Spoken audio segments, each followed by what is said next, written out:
In March of 1960, there took place one of the most shocking events in the tragic history of apartheid in South Africa.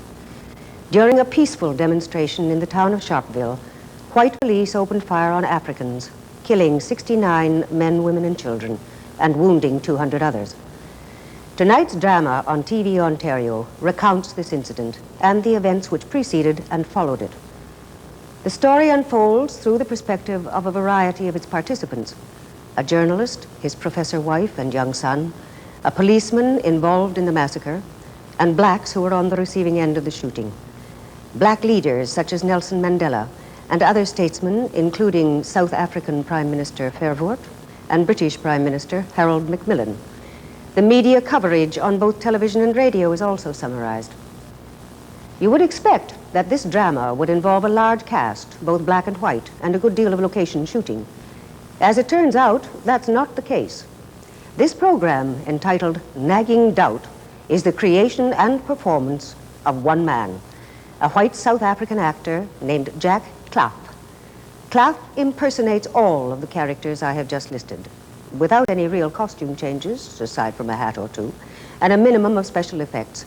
And he does so brilliantly, with warmth, with humor, and with great power.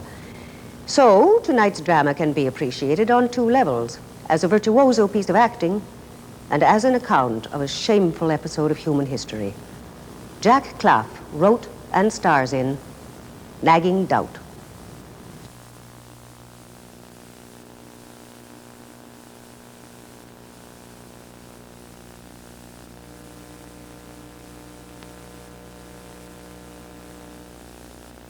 My name is Colin Lovell.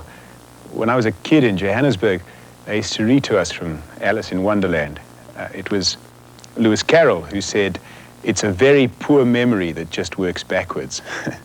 Still, here goes. Name, Colin Maxwell Lovell. Age, 9 years and 2 months old. School, Fairview Primary School. Class teacher, Mr. W.A. Bennett. Standard 3A. Father's name, Eric Gerald Lovell, M.A., Esquire. What does my father do? My father writes for the newspapers. No, damn it, start again. Fresh report by Eric Lovell, 31st of December, 1959. At a small railway station just outside Johannesburg, there are 2 pedestrian bridges across the railway tracks. The closer bridge is made of concrete. The other bridge, 100 yards down the tracks, is made of old rope and worn wooden slats. It bears the sign, "Natives cross here," which has been altered to read, "Natives very cross here," and altered again to read, "Africans very cross here." Press report by Eric Lovell, 1st of January, 1960. The black peoples of Africa have declared 1960 Africa's Year of Liberation. The largest anti-apartheid organization in South Africa, the African National Congress, has for the past 10 years been led by Chief Albert John Luthuli. Recently it became apparent that Chief Luthuli was gaining an audience not just among African people, but among white people as well. He became a very dangerous man. He was banned and banished to Groutville, a remote and arid part of the country, where today Chief Luthuli will be seeing in the first of 5 New Year's days in exile. Good evening. You realize that it is only because you are British that I may speak with you. I may not be quoted even in my own country, and as you can see, the police, they watch me all the time. The African National Congress has been campaigning for over half a century non-violently, and so we aim to continue even against such tyrants as this government. Incidentally, we've been very gratified by the response to a call for a boycott of South African goods. The white people in this country have nothing to fear from us if they treat us fairly.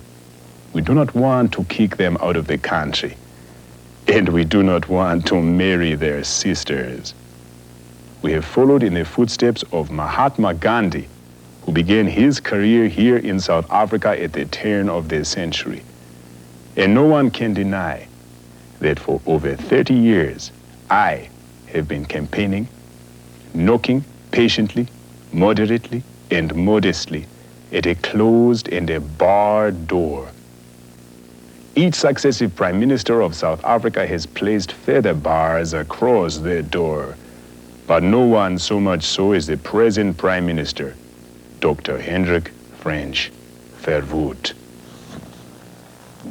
No, I do not have the nagging doubt of ever wondering whether perhaps I am wrong. Press report by Eric Lovell, 9th of January 1960. There was disquiet this afternoon in the townships following a major statement by the Prime Minister, Dr. Verwoerd, in which he made his intentions clearer concerning his dream of creating a republic in South Africa. Mr. Speaker, before the end of this year, we shall hold a referendum on the question of whether to have a republic in South Africa. And we shall create a republic in South Africa, even if in that referendum there is a majority of only one. Mother's name? Marjorie Phyllis Lovell. What does your mother do? Housewife and lecturer in economic history.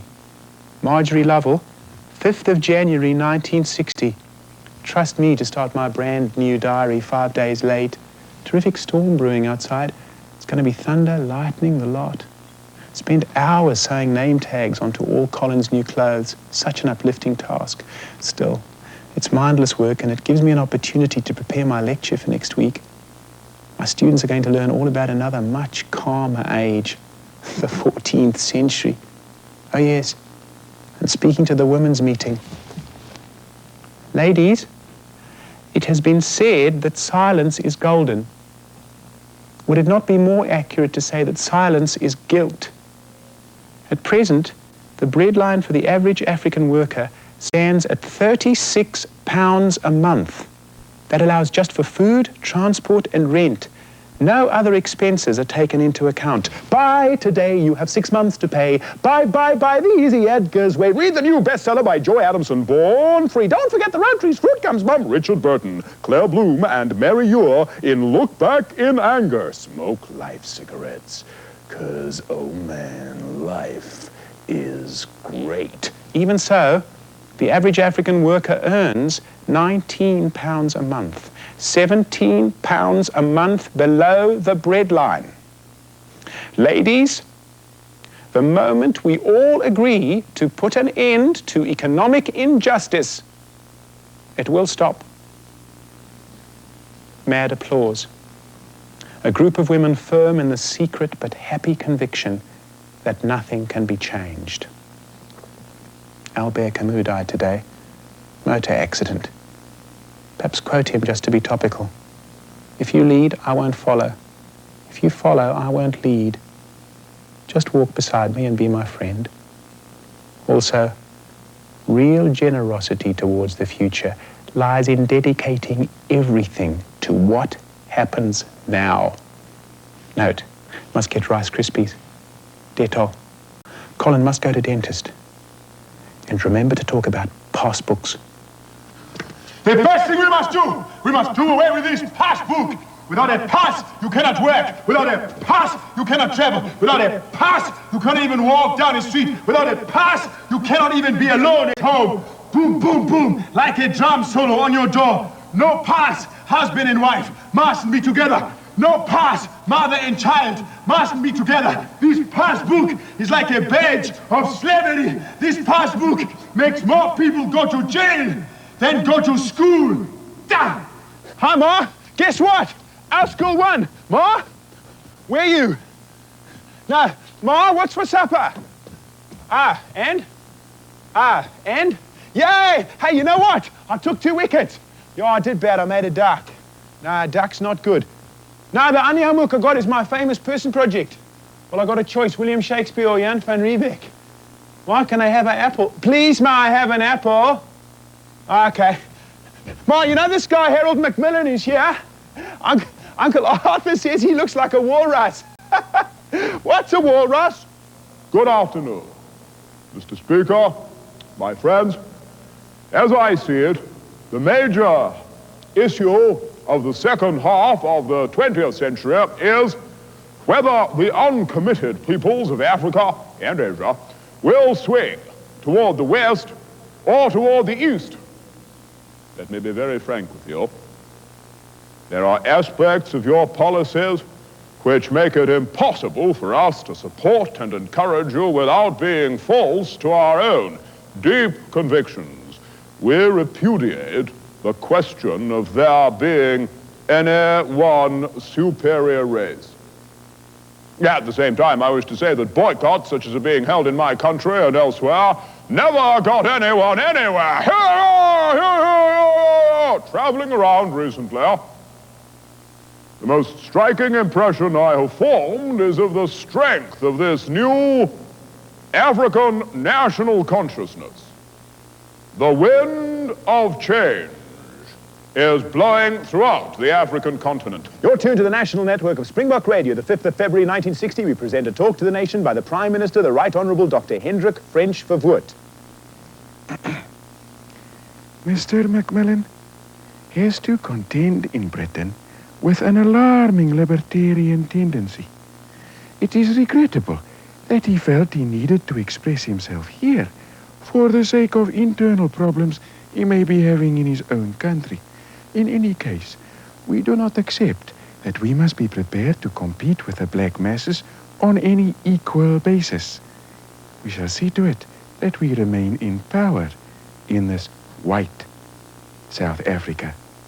My boy, my boy, my boy, Africa. Let it return, let it come back, let Africa return to us. My boy, my boy, my boy, my boy, Africa!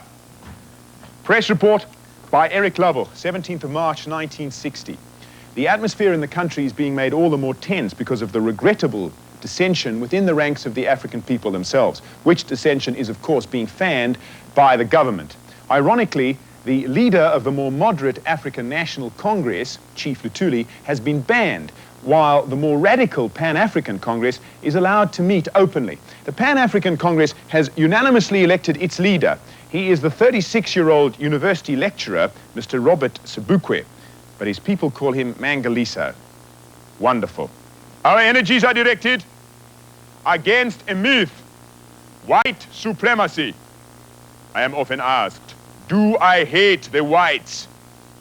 This, so to speak, is a red herring. But it would be dishonest of me to say that I hate the whip and do not hate the hand that wields it. There are intellectual converts to our cause among the whites. We admit this. But too many whites benefit materially from the status quo. They cannot completely identify with our cause. In short, we Africans must find from within our own ranks our own leadership. Today is the 18th of March, 1960. In 3 days' time, on the 21st of March, we are holding a campaign for an end to pass books and for higher wages. On this day, all of you, leave your pass book at home. Go to the police station and ask to be arrested.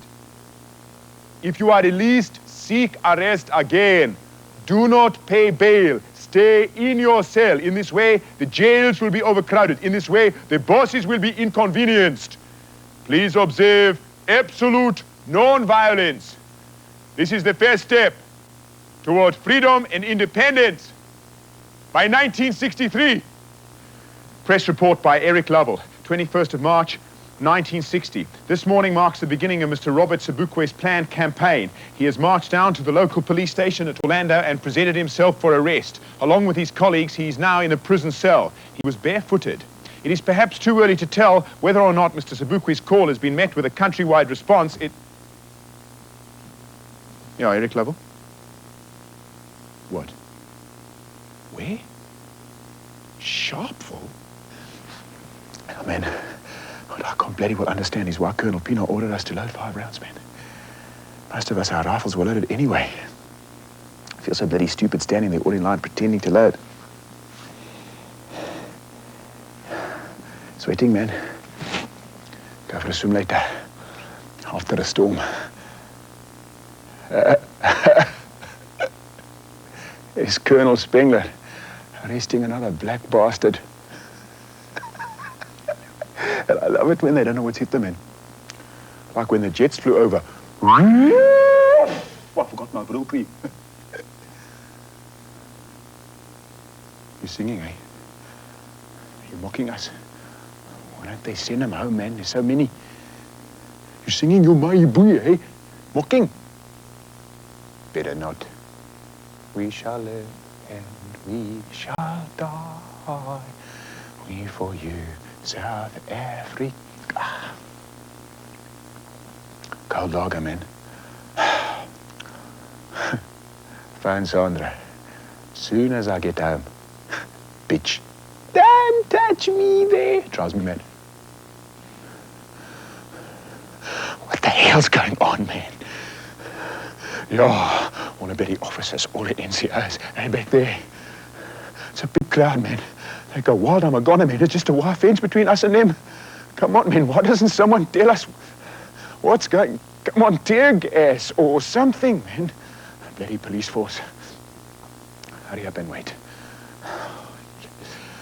Move, move, move. Wait, wait, wait. Move, move, move. Wait, wait, wait. Come on, man. You laughing at us, you bastards. I'm dying for the crap. Did he say? What?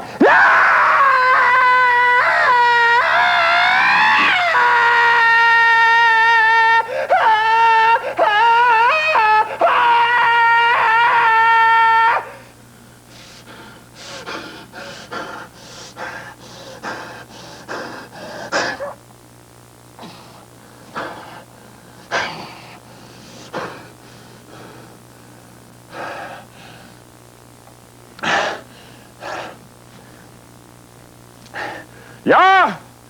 You hold up a what, Henky? Blacksome! Why didn't you talk to your people? Come on, man, stand up, man. Look at this one, still jumping.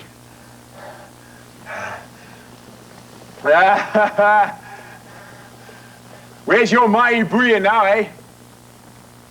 Hell. Never knew blood just ran like that, man. All of us, we just... Yeah, that bastard was a troublemaker, yeah. It's raining. Beautiful. Wash the blood away.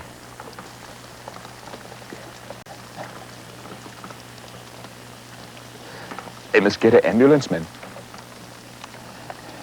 Ambulances.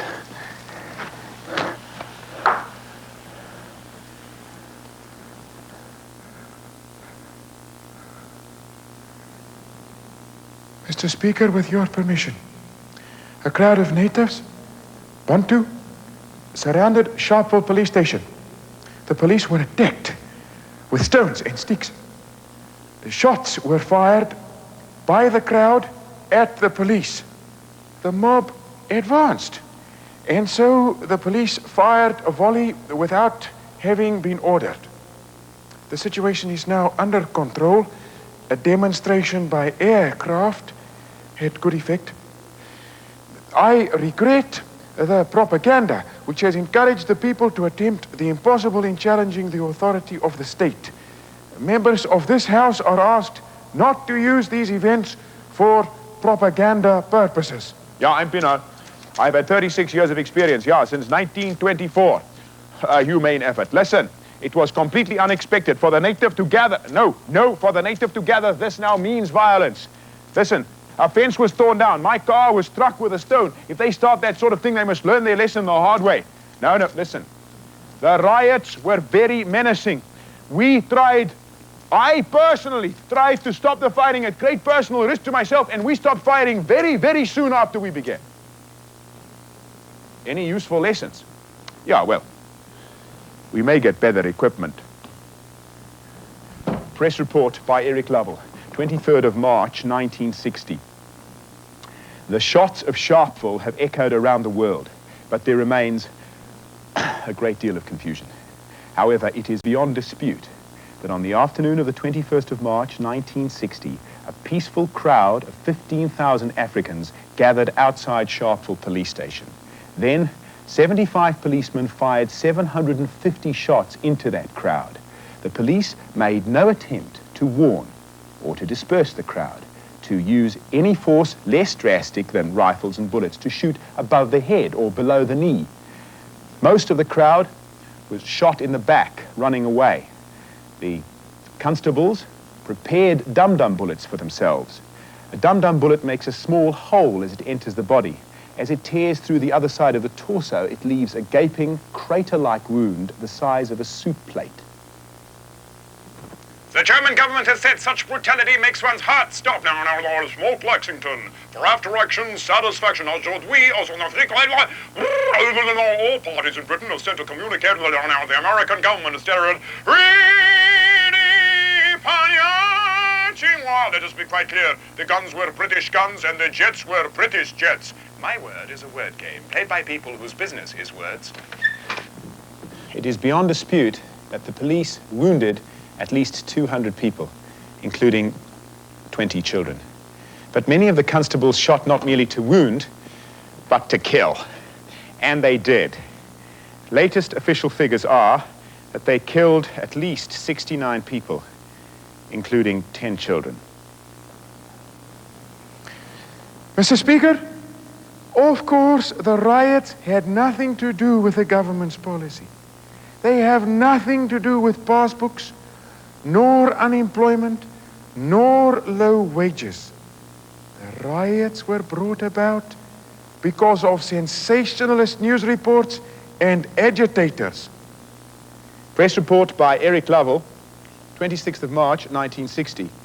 Authorities here did not expect and simply cannot understand the worldwide reaction to the recent shootings. Stop. They are amazed that people abroad should be so upset by the killing of 6 dozen natives. Stop.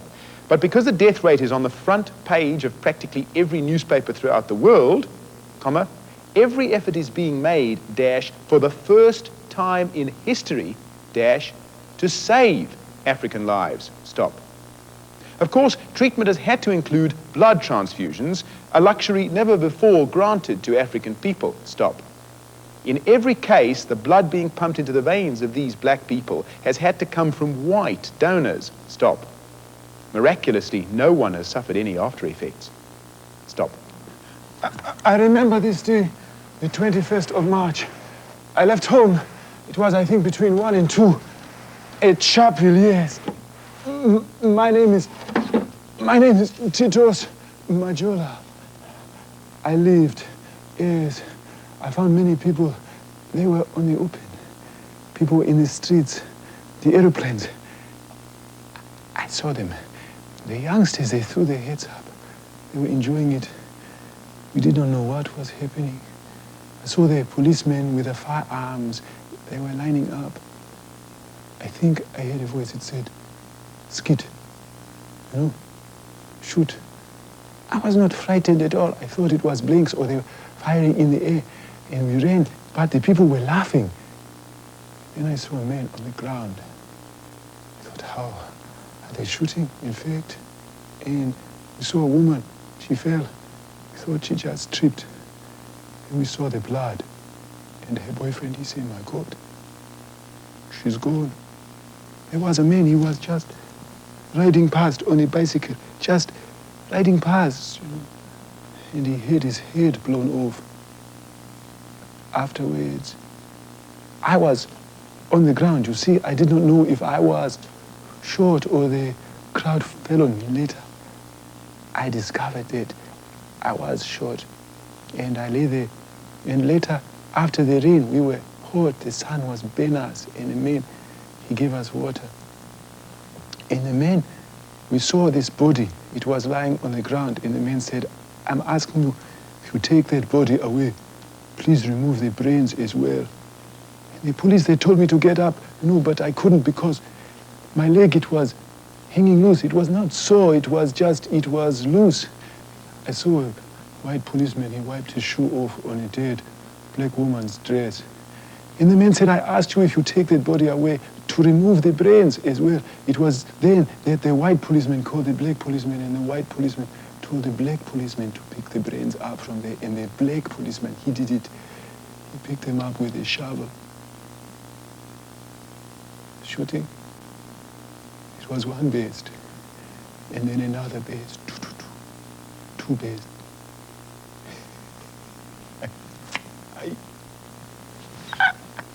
Short or long?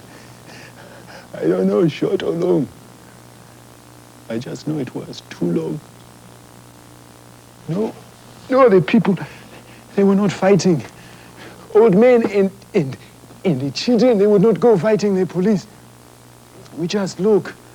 The people were singing, but they were not fighting. Afterwards, I saw just hats and shoes. The people just look. They don't know what happened. And they ask why. Why? Why? My first duty on behalf of this house and the people of this country is to thank the police for the courageous and the efficient way they have handled this situation. Go to my people. Tell them Chief Luthuli may not be quoted, but I ask them to stay quietly in their homes on Monday, the 28th of March, 1960. Observe it as a day of mourning, if you wish, as a day of prayer. If ever the cup of bitterness against the past laws has run over, it is now. Although I may not be quoted, a photograph may be taken of this, the burning of my past. There are those who say we must leave our passbooks at home. I do not wish to leave my shekels at home. I wish to be rid of them. Press report by Eric Lovell, 27th of March, 1960. Throughout the country, African people are following the example of Chief Luthuli and burning their passes. Stop. Among the first to do so were the young African leaders, Mr. Duma Nokwe, that's D-U-M-A-N-O-K-W-E, and Mr. Nelson Mandela, that's Nelson Mandela. Press report by Eric Lovell, 29th of March, 1960. Throughout the country, there have been sporadic riots today following yesterday's stay-at-home, and those riots look set fair to continue throughout this evening. Personal note by Eric Lovell, 30th of March, 1960. Everyone will have a different personal view of these times. I myself will never forget the white people panic buying, the Saracen tanks roaring out to those shanty towns to silence the cries from the heart. I shall never forget the African people surging out of their tin huts, their fists raised like so many angry hornets. Damn it, men. Flary bloody stuff. Never even seen a bloody hornet. How to convey their atmosphere. Fear. Real fear. Sharpeville. Sharp. Evil. Oh, my old man's a dustman, he wears a dustman. Woo! The situation is under control. The situation is now under control. The world at 7 p.m. John Gold reporting. The South African government has declared a state of emergency. The African National Congress and the Pan-African Congress have both been banned and their leaders detained, including ex-Chief Luthuli, who was arrested this morning. Press report by Eric Lovell, 31st of March, 1960. Since the state of emergency, publications have been banned and censored, including the ones for which this correspondent writes. Readers abroad who were under the impression that the killings ended at Sharpeville would be very much mistaken. The situation is under control. The situation is now under control. This afternoon, the Prime Minister stopped saying the situation is under control. This afternoon, the Minister of Justice, Mr. Erasmus, stood up in Parliament and said the country is on the verge of a revolution. He had no hesitation in using that word, revolution. Press report by Eric Lovell, 31st of March, 1960. This afternoon, the African people of Cape Town marched. They were led by a 22-year-old African medical student who was wearing just a shirt and short pants. He was barefooted. His name was Philip Kozana. They arrested our people. They banned our Congress. We march, hundreds of us, thousands of us, a line of people maybe a mile long. From Langa we come, from Nyanga we come, from everywhere. I, Philip Kozana, I'm in the front. In the center of Cape Town, we stop. They know we have come in peace. We are just 2 streets away from the Houses of Parliament. There, where they are sitting and talking. The shouts of the people, they can be heard. There they can hear the cries of the people. The police are very worried. The police are frightened. They tell us to make the people go. Make them go. The people laugh. The black people are many, many, many, many. And the whites are few. And the police raise their guns. I say, we want to talk. I get a message. The Minister of Justice will see us this afternoon. The Minister of Justice promises to see you this afternoon.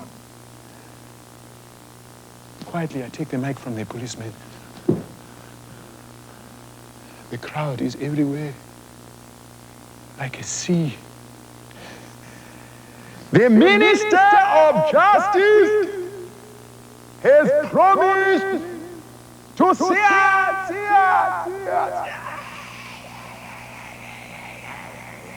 And these, my colleagues, shall meet the Minister of Justice this afternoon.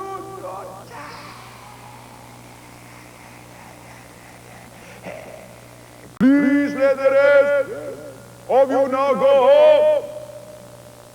Please let us be silent. Let us be silent, just like the people who are going to the graveyard. Quietly, I hand the mic back to the policeman. Quietly, the people, they raise me up and they carry me through the streets. But we must do this together. I'm not the hero. This is no one-man show. Now it is later in the afternoon. We sit outside the big office of the Minister of Justice. We've prepared all that we have to say to him. And the Minister of Justice orders the police. And the police pounce on us. The police arrest us. He has broken his word. Amen. Everyone thinks we're so very strong. The joke's on them. We're actually outnumbered. The thing is, we only got a few citizens, yeah? But if you keep them going round and round and round, then you don't realize it's the same ones. They think it's different ones. They think you got a huge bloody force, man. It's a great plot.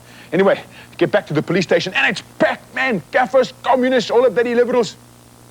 Thing is, we rounded them up at the usual time, dawn, too bloody early, because a state of emergency was only official 12 noon. So some wise guy, bloody lawyer, with a long hair and thick glasses when he's tired of bashing his bloody bishop, gets a bloody court order. We got to let them go. Anyway, at 2 minutes to 12, Colonel Spengler stands up and he says, I have here a court order in terms of which I'm obliged to allow you to go. You may go. They all turn towards the door before any of the bastards can get out of the door. Captain Verster, he stands up and he says, I have here the state of emergency regulations. It is now past 12 o'clock. I therefore hereby rearrest you. Should have seen their bloody faces, man. Hello, Phil. Phil! It's Eric Lovell, Cape Town. Yeah, it's a hell of a good line to London, eh? I say it's a hell of a good line to London. Yeah. Phil, did you hear there was a click on the line there? There was a click on the line. Phil, listen, we may get cut off at any moment. I want you to get this down as quickly as possible and get it out. Phil, I'll try and get as far as I can. Just start. The police. Yes, the police are forcing men, women, and children to run between 2 rows of them. Stop. The police have pickaxe handles. Stop. Yes, Phil. Yes, youngsters, kids, man. Yeah, screams, moans. Okay? The police are empowered to do this in terms of a new law allowing them to, quote, use any, quotation marks, use any force, comma, including force resulting in death, comma, close quotation marks, against any African staying away from work, stop. Typically for South African law, it is retrospective, stop. It is retrospective to last Friday, April the 1st, stop. Yeah. Now, virtually every African in the Cape Town district stayed away from work on Friday, April the 1st, stop. So the police may beat up, comma, the police may kill, comma, any African in the Cape Town district, stop. That is the law of the land, stop. What, me? Ah, no, me, no, I just, nah, come on, Phil, they tore up my notebook, they broke my pen. Man, I'm a privileged white liberal, I get stationery on expenses. Yeah, well, they've let us get this far. Just 2 more sentences, yeah? Just say, our correspondent reports that Monday and Tuesday...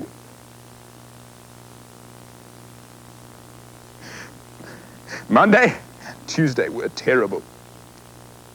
But compared with today, Wednesday, the 5th of April, 1960,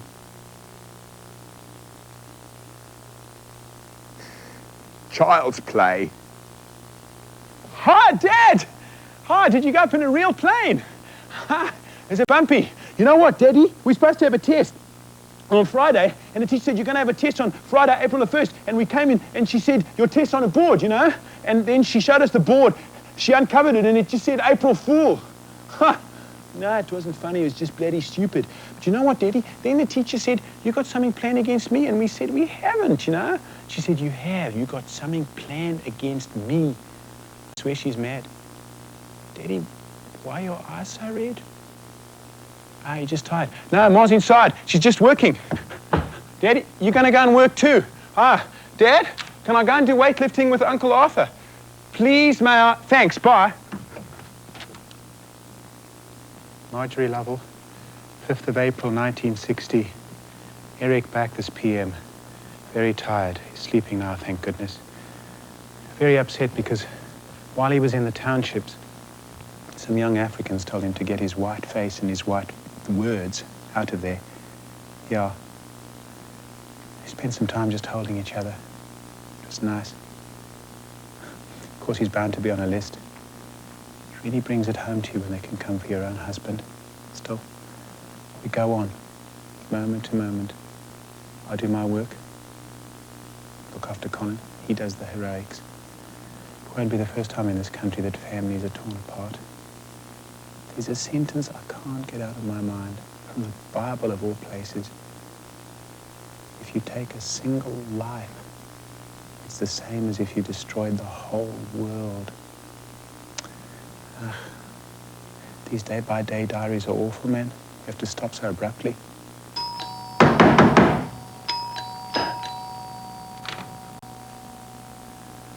Marge? Marge, honey, get dressed, darling. They've actually come for us both. Good morning, Mrs. Lovell. I'm Inspector Rudy. Will please dress and accompany us now, please? It is a state of emergency, Mrs. Lovell. We do not require a warrant. You may make telephonic arrangements regarding house, vehicle, children, and pets. I shall indicate to you precisely which effects you may bring. For sheer, DeLange, see to the books. No coffee, thank you, sir. Let's get going as soon as we can. How long for? Indefinitely. So you're going to come and stay with your Uncle Arthur and your Auntie Linda, Cole? That's good. You little runt. You mustn't make me laugh when the wait's up here, man. You make your Uncle Arthur laugh when the wait's up here. You give me a bloody rupture, man. You give me spectacular, testicular pain. Colin, Cole. Now come here, boy. Seriously. Cole, I want to talk to you. Listen, Cole. Boy, you know they told you at school that Mom and Dad are on holiday. That's bull, boy. Cole, Mom and Dad were arrested this morning. Yeah, state of emergency, boy. It's it. They're detainees. Sorry, boy. Now they'll be okay, and you'll probably be able to see them. Nah, it's not jail, boy. It's prison. It's the same thing, but what I'm trying to say is, Cole, Mom and Dad didn't do anything wrong, eh? They just told the truth. Sometimes people, when they tell the... Listen, you want to do some weights, eh? The first thing we got to do We got to get you a new bloody toothbrush. You'll wonder where the dullness went when you brush your teeth with Pepsodent. You're tuned to the national network of Springbok Radio, and now over to the Rand Easter and Agricultural Show and the Prime Minister, the Right Honourable Dr. Hendrik French Verwoerd. I'm a donkey. I speak Dutch. Hey!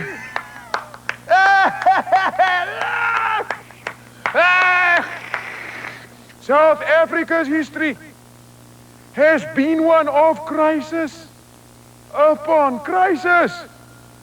And out of every crisis has come greater achievement and greater growth.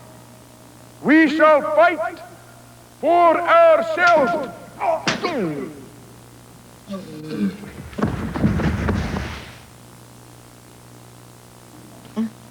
What? Oh, Uncle Arthur, what? Verwoerd's been shot. Verwoerd's been shot! Verwoerd's been shot! What? Why must I shush? Ah. Does this mean that Mom and Dad can come home now? Ah. And Verwoerd? Is he dead? Yes, yes, man. Dr. Verwoerd has all these problems all over the world. Now some bloody lunatic goes and shoots him. A lunatic, man? Yes, yes. Some wise guy. But the thing is, he shot the Prime Minister twice, man. In the bloody head, man. In the head, twice, from point-blank bloody range. Dr. Verwoerd's still alive. Yeah, he's been spared to lead us. He must surely be a saint.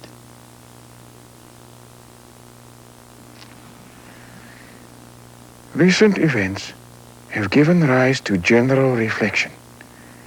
My policies are now much better understood. There can be no turning back. We shall not reform the wage laws nor the pass laws, but we do intend to take immediate and positive action. We shall reform the liquor laws so that natives, Bantu, will now be allowed to purchase beer and wine. Postman, postman, go be slow. Be like Elvis. Go, man, go. Dear Mom and Dad, they said you would both receive this letter, so I do not have to write 2 letters. On Wednesday, we had a free lesson, and so we went to the hall, and Stanley Matthews was there. He's a bit old, but fit, and has good ball control. He talks in a funny way, as he's from England. I wanted to do him for my famous person project, but I got to do Napoleon. I got a very good mark for arithmetic and also English, also. Next week, censored. It has been raining a lot. On Thursday, we're playing Roosevelt under 10A. Uncle Arthur says that, censored. And well, and hope you are the same. Signing off, your loving son, Colin Lovell. Colin Lovell, 145 Buckingham Street, Norwood, Johannesburg, Transvaal, Union of South Africa, the world, the galaxy. P.S. It does not matter about my birthday until you come home. My name is Robert Sebukwe. It will be remembered that we refused to plead to the charges against us. We felt no moral obligation to obey laws made by a white minority. The history of the human race has been a struggle against oppression. Had we not made our contribution to that struggle, we would have failed. If we are sent to jail, there will always be others to take our place. And it is not our intention to plead for mercy. Marjorie Lovell, 29th of July, 1960. There's a very eloquent 3-month gap in my diary. Still, it's nice to be back and lovely to see Colin again. Although I'd forgotten how dirty he can get, and he hasn't stopped breaking windows. Typical sports-mad South African boy.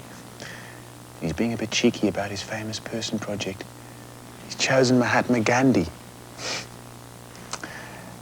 I remember when Gandhi was asked what he thought about Western civilization, he said he thought it would be a very good idea.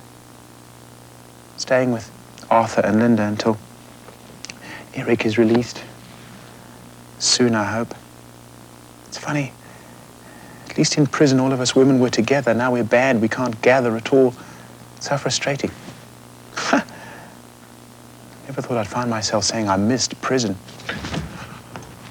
Hi, Dad. Hi. Yeah, welcome home. Yeah, I had a few fights, Daddy, but it doesn't matter why. It doesn't matter why, Daddy. No, that's not... Blood, it's just I've been picking mulberries. Daddy, I can't resist. When they bowl on the leg side, sometimes I can't resist it, and I broke the bathroom window again. I'm sorry, I'll pay for it out of my pocket money, okay? Dad? You're gonna work again? Press report by Eric Lovell, 6th of October, 1960. Dr. Verwoerd has achieved his dream. By a slender majority, South African voters have voted in favor of a republic in South Africa. Amidst the anxiety of the English population and the wild scenes of jubilation in the Afrikaans community, it is worth noting that out of a population of 17 million people, only 1.5 million people had the vote at all. Republic Day has been set for the 31st of May, 1961. Come on, you bastards, move! I said move! Black bastards, yeah. It's our Republic Day, man. It doesn't matter about the rain, doesn't matter about any bloody thing. We worked for this. Oh, but this bastard, Nelson Mandela, these black bastards, they got a new leader, man. Nelson Mandela. You thought Lutuli was bad. This Okie Mandela thinks he's white, man. Come on! Starts a strike, 3-day strike, disappears underground, writes letters to the Prime Minister, and this bloody strike, man, they think they don't have to work. They go to work or they go to jail. Yeah, the quicker you move, the quicker you're out of the rain. We put you all in jail if you want. It's the biggest call-up ever. Army, Navy, Air Force, police, security police, even the bloody civvies are lending a hand, man. Everyone. We'll put them all in jail if they want. I said move! No, but this bastard, Nelson Mandela. What a bloody evil bastard. Letter to my people from Nelson Mandela, 26th of June, 1961. As you know, each of our peaceful moves has been met with force and yet more force. As you now know, I am living amongst you in poverty and misery, like so many of you. What are you going to do now in this matter of life and death? As I said, there is no easy walk to freedom, but this struggle is my life. Press report by Eric Lovell. After sitting for some years, an independent body of jurists in Holland has declared that the laws in South Africa are as draconian as those in the most extreme of dictatorships. There can be no turning back. We nationalists must stand firm, like walls of granite, as I look around the world and see governments condemn racism, and notice that they do not cease the practice of racism within their own borders. I often wonder whether we in South Africa are not perhaps too honest, whether we should not be doing what every other country is doing. But we are engaged upon a spiritual reawakening, and I say to you now that we must be prepared to fight for this, our beautiful country, to the last drop of our blood. We must realize that the present South Africa is as nothing compared with the South Africa of the future. Eric Lovell, I'm dead. I died about 10 years ago after a short illness. I wrote a book about the early 1960s, watershed years. Even then I was saying, the wind of change, how much longer? Uncle Arthur, I'm still alive. I'm still quite fit. Look! Robert Sobukwe. Sometime before I died, I was released from Robben Island, a small political prison off the coast of Cape Town. I was told I could leave the country, but I was also told I could not leave Cape Town, so I could not get to the airport or to the docks. Shortly before I died, I was visited by a young black leader who spoke to me and asked my advice. We became firm friends. His name was Steve Biko. He is dead too. Darby now, I'm alive. At Sharpeville, I was just a private. Now I'm a major. You see what you can do? You know, in my whole life, I never made a mistake. Well, that's not quite true. Once, I thought I was wrong, but I was right all the time. Listen, at Sharpeville, well, how many was killed? But But Soweto, nobody knows. Things happen so fast in Africa, man. But what you got to remember is day by day, hour by hour, we getting better and better equipment. Marjorie Lovell, I'm alive. From 1963 on, we had virtually no family life. Eric spent most of the rest of his days in some sort of detention. There was the arrest, the interrogation, the trial, the sentence, and so on. At one stage, during his interrogation, he didn't want to betray a friend, and so, because they didn't have any utensils in the prison, he had to try and cut his wrists and his throat using the shell of his breakfast egg. I worked most of that time, and right up until recently as a bookkeeper, because I wasn't allowed to lecture, attend any gatherings at all, not the theatre or cinema or anything. Oh, man. We white liberals, we always try to make out that things are so tough for us too.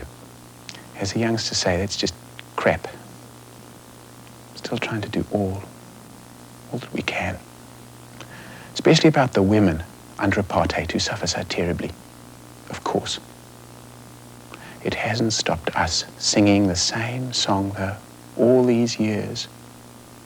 When you touch a woman, you strike a rock. Colin Lovell, I'm alive. I never knew much about what was going on in the early 1960s. I mean, we lived 35 miles away from Sharpeville, right? And I didn't know what was happening. The biggest crisis I can remember is, what would Daddy say when he came home and found another window was broken? I came over to Britain to do my doctorate in physics. My fellow students would always ask me questions. How's it possible that people like your parents, with their commitment, could have black servants in the home? How's it possible that you didn't have television until the mid-1970s? And how could you go to the army, a guy like you, be called up and serve? They'd also say, what can we do? I'd say a boycott. It's what the black people want. Do you know, when you're living abroad, home's with you. And anyway, the British Home Office made it easy for me. I wasn't allowed to work in Britain, so I went home. I carved out a little niche for myself, and I'm doing my research. Smoking dope, drinking lager, and so on. And I found out some facts, about South Africa's nuclear capabilities, man. And I felt that I couldn't resist trying to publish. Anyway, I tried, and they came for me. I was taken to court, was sentenced. By the time I'm released, my baby son, Eric Lovell, will be 9 years and 2 months old. Nelson Mandela, I'm alive. I've been in some sort of detention for over 2 decades. In the streets of the cities, the people write on the walls. There are 25 million of us. You can't hang us all. And another sign says, hang Mandela. But one of our people added to it, to read, hang on Mandela. I hope that I can. But my ideals are such that for them, I am prepared to die. Hendrik French verwoord. I am dead. I was stabbed to death in the Houses of Parliament by a deranged white man who thought I was not right-wing enough. I have been succeeded by just 2 people, Mr. B.J. Forster and Mr. P.W. Botha. Both of these men have continued, to all intents and purposes, give or take a detail here and there, along the road begun by Hendrik French verwoord. Albert Luthuli, I'm dead. I died in 1967 in somewhat suspicious circumstances. Let us leave it at that. In 1961, I achieved some notice when I was summoned to Oslo to receive, for the year 1960, the Nobel Prize for Peace. Then I said, any country where people are oppressed is a threat to peace. We must help stamp out such threats to peace. Now, at the beginning of this decade, with the world tottering on the brink of a nuclear war, we say to the peoples of the world, Arise and shine. Thy time is come. Turn your swords to plowshares. 2/3 of the world is hungry. I was always prepared to listen to other people's opinions, but not when they conflicted with my policies. For myself, I never had the nagging doubt of ever wondering whether perhaps I could be wrong.